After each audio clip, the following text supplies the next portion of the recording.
What's going on, guys? I've got here a 2013 F150 and I'm using this truck to show you the location of the different fuses and the relay for the operation of the power windows. So we're going to get to all that here down by the passenger side floorboard.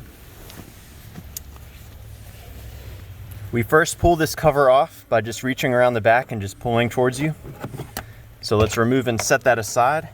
Then there's a smaller fuse box cover here.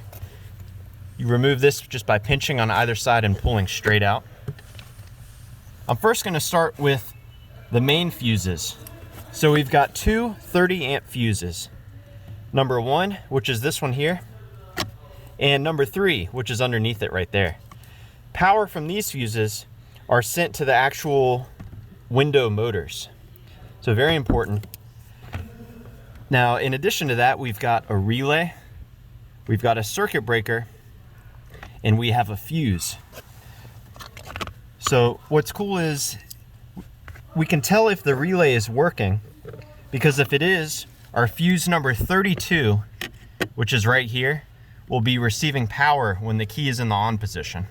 So you can use the exposed metal on the fuse to check and see if it's receiving power. We can also remove this fuse and check it as well. So power from this fuse comes from the relay and it goes to the motors as well. Now when this relay is engaged, it also provides power to our circuit breaker here. And this circuit breaker, you cannot visually inspect to see if it's working or not, but it's supposed to be self-resetting. And when this circuit breaker is working properly, it's supposed to pass power through it to the switch.